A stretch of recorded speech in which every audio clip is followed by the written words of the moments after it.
ตอนเนี้ยสังคมมุมมองว่าชาวเขานี่แหละทำลายเขาแล้วก็ทำลายต้นไม้ทำลายทรัพยากรน้ำท่วมก็กะเหรี่ยงเนาะแล้งก็กะเหรี่ยงอยู่ชายขอบป่าทำลายป่าอย่ามองเราในลักษณะว่าเราเนี่ยเป็นแหล่งที่ไม่ดีแต่จริงๆแล้วในความรู้สึกนึกคิดของเราเนี่ยมันไม่ใช่นะเราก็มีจิตสำนึกเป็นคนเหมือนกันไม่มีใครไม่ชอบความดีหรอก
ถ้าเริ่มต้นจากการ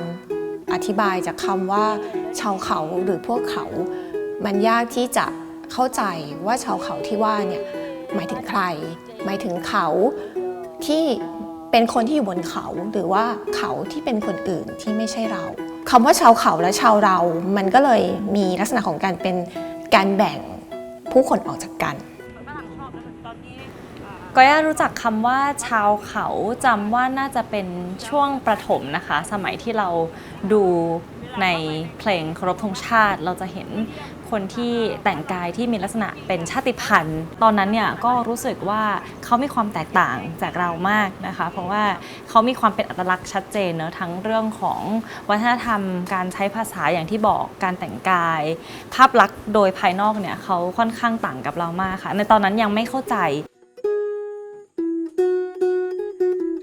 แล้วเราดื่มน้ำจากตรงนี้ได้ไหมไม่ได้ค่ะมันต้องเอาจากบ่อน้ำนะคะก็ย่าคิดว่าองค์ประกอบสำคัญที่ทำให้พี่น้องกะเหรี่ยงโปถูกมองว่าเป็นชาวเขา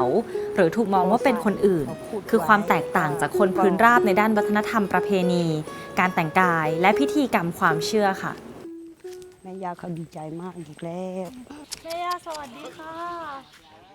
ความเชื่อสำคัญอันหนึ่งของชาวกะเหรี่ยงโปบ้านป่าผากอำเภอด่านช้างจังหวัดสุพรรณบุรีก็คือเจ้าวัด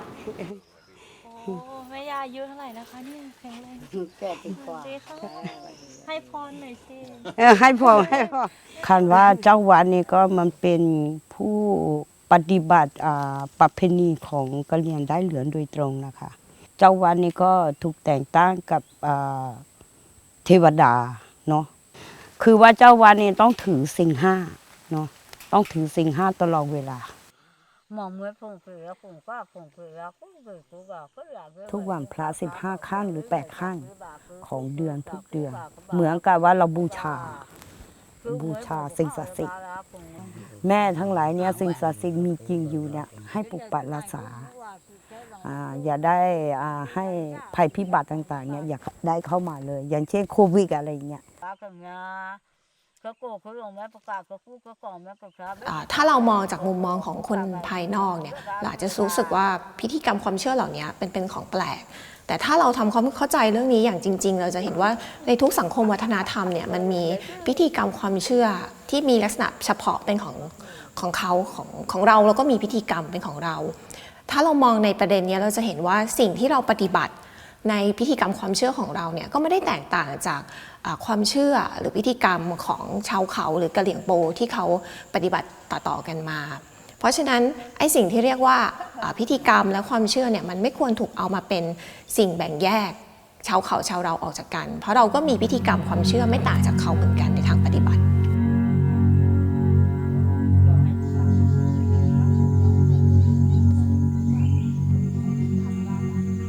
เจดีย์ของพี่น้องชาวกะเหรี่ยงโปเป็นสถานที่ศักดิ์สิทธิ์ค่ะ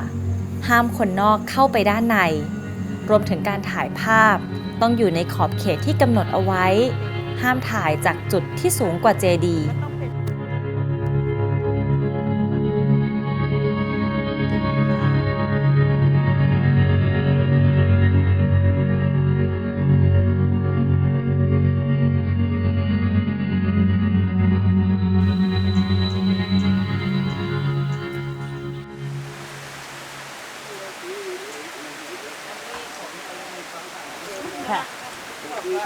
พี่น้องกะเหรี่ยงโปที่ตำบลวังยาวอำเภอด่านช้างจังหวัดสุพรรณบุรี มีอยู่ด้วยกัน3 กลุ่มค่ะ คือกะเหรี่ยงด้ายขาวกะเหรี่ยงน้ำสุกและกะเหรี่ยงด้ายเหลือง แต่ที่บ้านป่าผากที่กอย่าเข้ามาสำรวจนี้ ส่วนใหญ่เป็นกะเหรี่ยงด้ายเหลืองค่ะ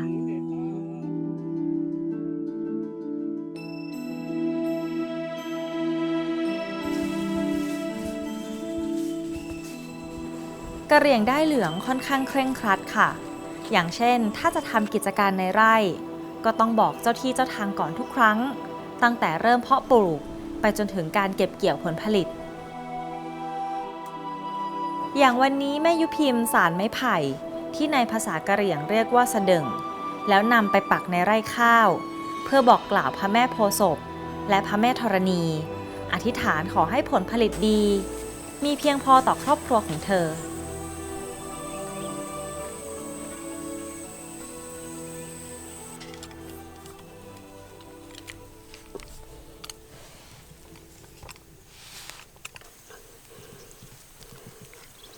เราเอานังคิมมิ่งเนี่ย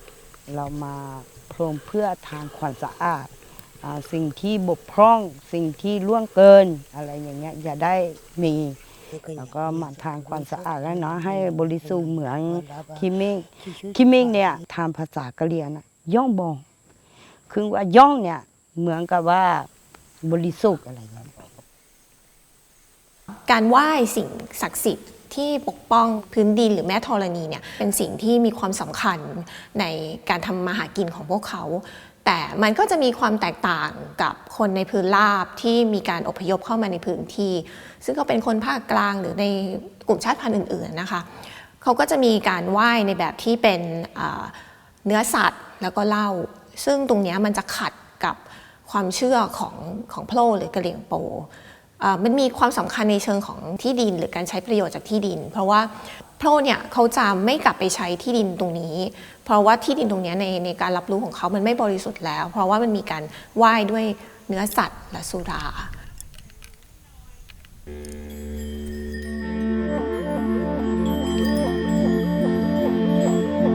ถ้าไล่เรื่องรอยนั่นนะไปทีเดียวเลยไล่เข้าไปเรื่อยๆเลยเตียงโล่งขึ้นมาอย่างเงี้ยมันจะไม่มีหมุนมันจะไม่หมุนเวียงกันภูเขาทั้งภูเขามันจะโล่งเลยอย่างเงี้ยอันนั้นเขาเรียกว่าไล่เรื่องลอยไปเลย แต่ว่าไล่หมุนเวียนอย่างที่เราทำเนี่ยมันต้องมีปล่อยพักฟื้นอย่างที่เคยเล่าให้ฟังว่าจะเก็บปุ๋ยหายาอันนี้มีทั้งรักษาทั้งดูแลทั้งอาศัยกินมันอยู่ในไร่หมุนเวียนแปลงเดียวอันในวิธีของเราเนี่ยไม่ทำลายแน่นอนเราก็ต้องดูแลด้วยซ้ำที่ไหนป่าที่ไหนที่กะเหรี่ยงเคยอยู่จะไม่ถูกทำลายนะต้นไม้ใหญ่ๆ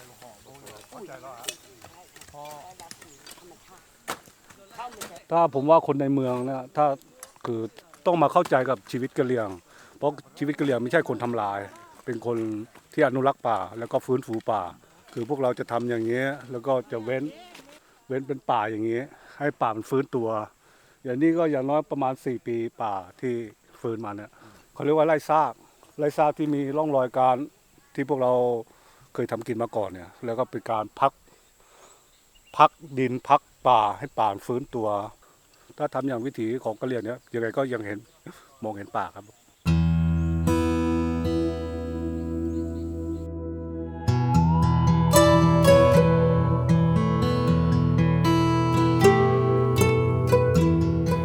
ก็ย่ามีโอกาสเข้าไปเยี่ยมชมวิถีชีวิตของพี่น้องกะเหรี่ยงโปในหมู่บ้านป่าผาค่ะ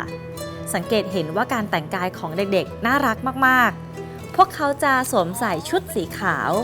แต่คุณยุพิมบอกว่าถ้าหากว่าเขาโตเป็นผู้ใหญ่จะต้องสวมใส่เสื้อผ้าสีแดงค่ะ การแต่งกายของพี่น้องกะเหรี่ยงโปนั้นมีรูปแบบเฉพาะตัวมากๆอย่างเช่นผู้สูงวัยที่เคร่งครัดต่อข้อปฏิบัติก็จะสวมใส่ชุดสีขาวส่วนผู้หญิงก็จะสวมใส่ชุดสีแดงมีผ้าขาวพาดไว้ที่ไหล่คล้ายๆกับห่มสบายค่ะการแต่งกายที่เป็นเอกลักษณ์ไม่เหมือนใครน่าจะเป็นอีกองค์ประกอบหนึ่งที่พี่น้องชาวกะเหรี่ยงถูกมองว่าเป็นชาวเขา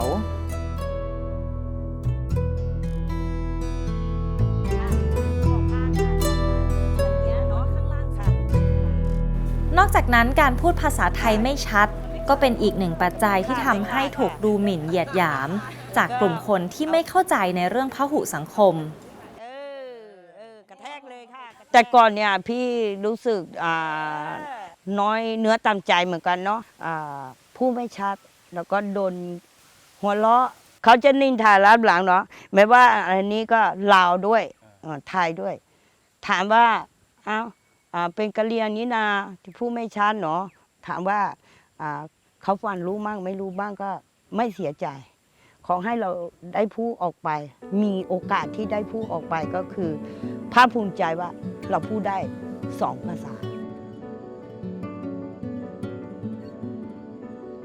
นอกเหนือจากเครื่องแต่งกายแล้วก็ภาษา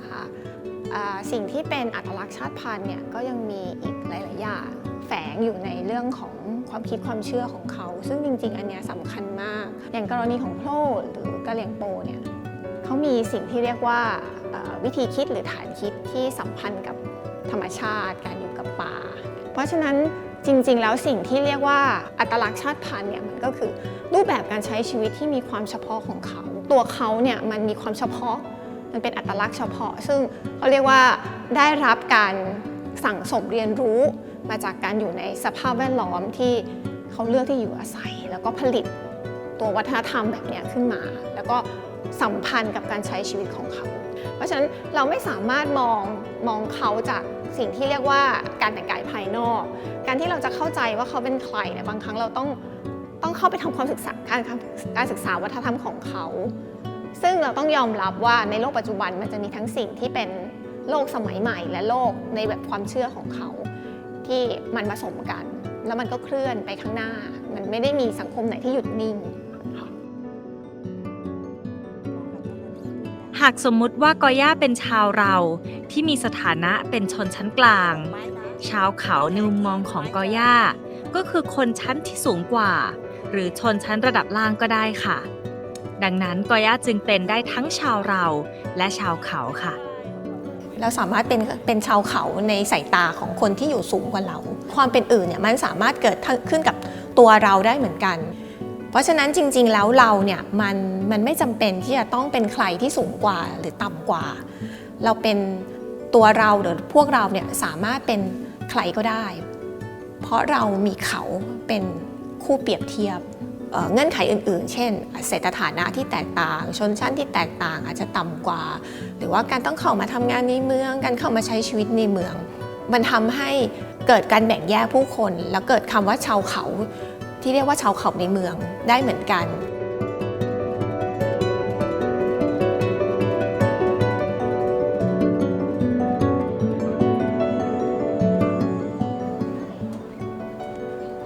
เราสามารถนิยามผู้คนในชุมชนแออัดเป็นชาวเขาหรือพวกเขาได้เหมือนกัน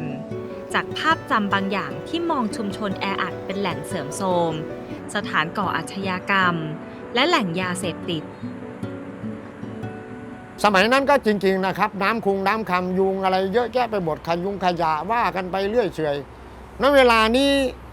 ถามว่าบางพื้นที่ก็ยังมีเหลือไหมอยู่ตรงนี้ก็เหลือนะครับไม่ใช่ไม่เหลือนะเขาก็มองลักษณะว่าเป็นแหล่งเสื่อมโทรมก็เป็นแหล่งที่เกิดมีปัญหานี่แหละเขาคือตัวที่ไปมีปัญหานี่แหละแต่จริงๆธรรมดาเนี่ยตอนที่เรามาอยู่ตรงนั้นครั้งแรกบ้านมันไม่เยอะนะเพราะไฟอะไรมันไม่มีใช่ไหมไฟเฟยอะไรมันไม่มีแล้วเสร็จแล้วพาราคนไปทำงานกันข้ามกลางคืนมาเนี่ยถูกขี้ถูกอะไรเยอะแยะไปหมดเลยนะตรงเนี้ยใช่ไหมไอ้คนมันก็คอยมาดักแต่ดูขี้อยู่ตรงเนี้ย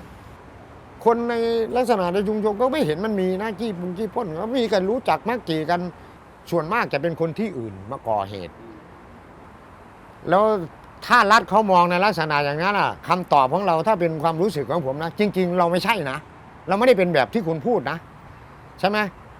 เราอาจจะ มีการศึกษาน้อยกว่าคนทั่วไปที่เขาจะว่าเรา แต่จริงๆแล้วในความรู้สึกนึกคิดของเราเนี่ยมันไม่ใช่นะเราก็มีจิตสำนึกเป็นคนเหมือนกันไม่มีใครไม่ชอบความดีหรอก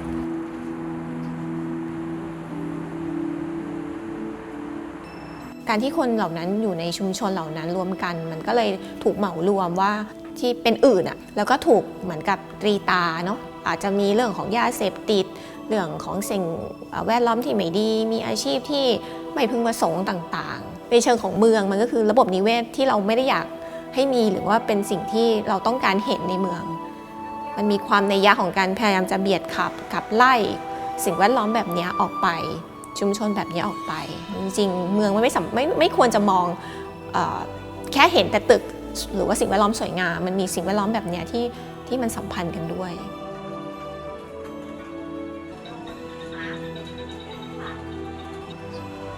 นโยบายของรัฐบาลปีพ.ศ. 2541 ถึง 2542 ประกาศให้มีการรื้อถอนชุมชนในที่รถไฟออกจากกรุงเทพและปริมณฑลทั้งหมดพื้นที่ชุมชนริมทางรถไฟตลิ่งชันบางระมาดเป็นอีกหนึ่งชุมชนที่กำลังถูกไล่รื้อเพื่อสร้างรถไฟสายสีแดง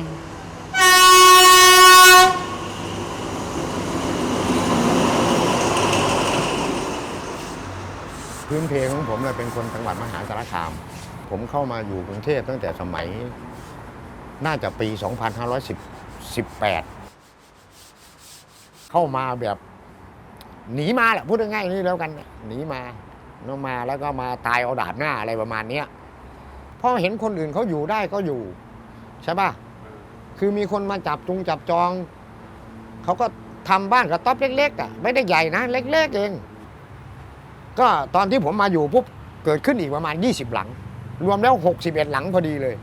ตอนที่จ่ายเขาไม่เป็นนะตอนที่ไปร่วมตรวจกับแท่งมันไม่เป็นนะเป็นตอนหยุดไม่ว่าจะถูกกล่าวหาเช่นไรสิ่งเดียวที่พวกเขาต้องการคือความมั่นคงในที่อยู่อาศัยในที่สุดเราก็ได้ที่ดินเดี๋ยวนี้กำลังสร้างบ้านมั่นคงอยู่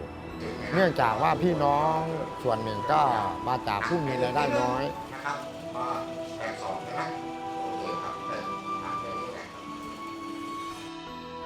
ตอนที่เราได้ที่ดินมาเนี่ยมันก็มีแต่บ้านคนอยู่มันไม่ใช่ว่าเข้าไปง่ายๆนะจนในที่สุดทนไม่ได้ตามเรื่องกันอยู่ตลอดแหละตามไปนู่นแหละกระทรวงคมนาคมตามรถไฟเอาอยู่อย่างเงี้ยเรื่องที่อยู่อาศัยนี่เป็นแหล่งสำคัญมากที่สุดเราขอแค่ที่อยู่อาศัยนะต่อให้มันเล็กก็ไม่เป็นไรอยู่ได้แต่ถ้าคุณจะมาให้ผมไปอยู่ในคอนโดนะผมอยู่ไม่ได้เพราะมันไม่สอดคล้องกับวิถีชีวิตความเป็นอยู่ของผม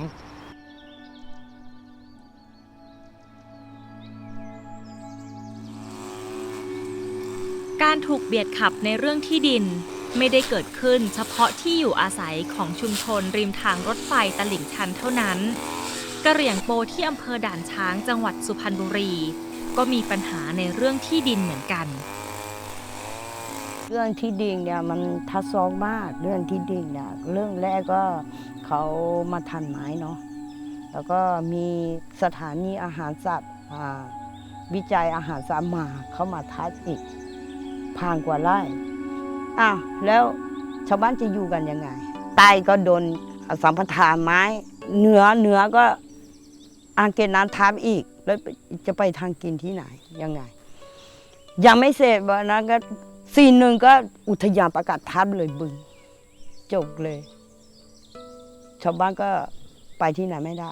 ตอนนั้นโดนจับกันเยอะโดนจับกันแล้วก็เสียเงินบ้างบางคนก็ไปติดคุกปี2 ปีกลับมาแล้วก็ข้อหาบุกรุกแพ่วถางการจองครอบครองทั้งหมด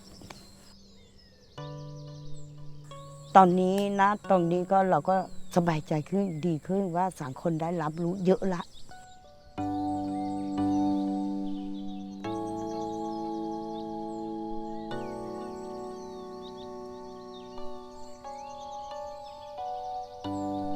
คนไม่รู้ว่ารูปแบบการใช้ชีวิตของเขาเป็นยังไงมันอาจจะทำให้เราไปตัดสินเขามันจะถามว่ามันถูกทำให้เขาเป็นชาวเขา หรือเป็นคนอื่นๆไหมจากการรับรู้ของคนภายนอกใช่ค่ะถ้าเราไม่รู้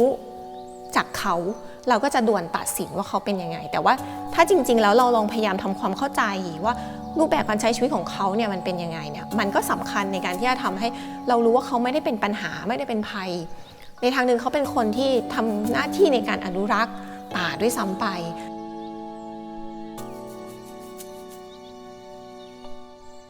อยากจะให้คุณเห็นว่าสิ่งที่คุณมองว่าผมเป็นลบเนี่ยมันไม่ได้ลบอย่างที่คุณมองตลอดไปอย่ามองเราในลักษณะว่าเราเนี่ยเป็นแหล่งที่ไม่ดีจริงๆแล้วธรรมดาเนี่ยมันไม่ใช่ตามที่คุณมองหรอกเราก็มีหัวจิตหัวใจความดีไม่มีใครไม่ชอบเพราะเราเกิดมาอยู่ในหลักพระพุทธศาสนาไม่ว่าจะเป็นศาสนาไหนเขาสอนให้คนเป็นคนดีทั้งนั้น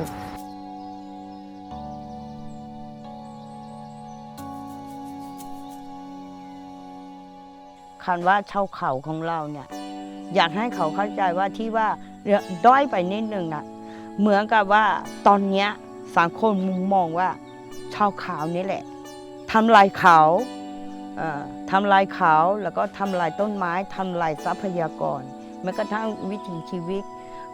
อยู่ก็ทำลายมันกลายเป็นนักโทษเลยเหมือนกับว่ามันอยู่ในคุกทำอะไรผิดเท่านั้นแหละอยากให้สังคมรับรู้ว่าอย่าไปมุมมองตรงนั้นเลยเราเกิดมาทั้งชาติเนี่ยเราเลือกเกิดไม่ได้เราว่าเราจะเกิดประเภทอะไรภาษาอะไรก็ตาม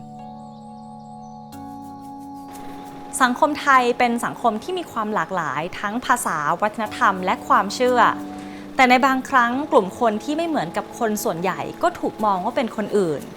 เกิดการแบ่งว่านี่คือชาวเรานั่นคือชาวเขาแต่หากเราไม่แบ่งเผ่าเขาเผ่าเราและเข้าใจว่าสังคมไทยเป็นสังคมพหุวัฒนธรรมก็จะทำให้เราสามารถอยู่ร่วมกันได้อย่างผาสุกค่ะมนุษย์โลกเนี่ยมันจะเหมือนกันเนี่ยเหมือนกับว่าไม้ลังนี้แล้วก็มันจะติดกันอยู่อย่างเงี้ยค่ะจะเอาออกก็เอาออกไม่ก็ได้ค่ะมันจะอยู่รวมกันอย่างเงี้ยมันจะเป็นหลังเดียวกันถ้าแยกออกแล้วเนี่ยส่วนใดส่วนหนึ่งมันจะแตกขาดโลกก็มันจะจนภัยพิบัติก็ยังจะมาเพิ่มขึ้นถ้าเรามีคุณธรรมศีลธรรมจริยธรรมนะเนาะมันจะอยู่ได้บนโลกแห่งนี้จะได้ไม่ต้องแย่งชิงกันจะได้ไม่ต้องขัดแย้งกันเราต้องรักกันขึ้นชื่อว่าเป็นมนุษย์โลกเหมือนกันเราก็ต้องพึ่งพากันและกัน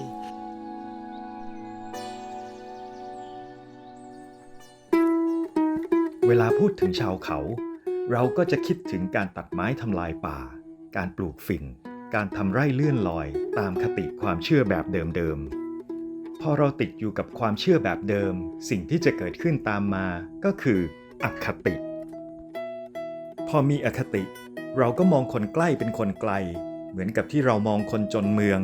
ก็จะมีภาพของสลัมอาชญากรรมยาเสพติดจนเราเผลอมองเขาเป็นชาวเขาในชาวเราไปซะอย่างนั้นถ้าเราปรับมุมมองเปลี่ยนทัศนคติเราจะพบว่าทุกคนในสังคมล้วนเผชิญปัญหาร่วมกันทั้งสิ้นการไม่ยึดติดกับคติเดิมลดอคติปรับทัศนคติก็จะเกิดมิติใหม่ในการเข้าใจโดยไม่มองใครเป็นคนอื่นทั้งหมดนี้จะนำเราไปสู่สังคมอุดมคติที่ทุกคนจะยื่นมือมาจับกันไว้และไม่ทำให้ใครกลายไปเป็นคนแปลกหน้าในบ้านของตัวเอง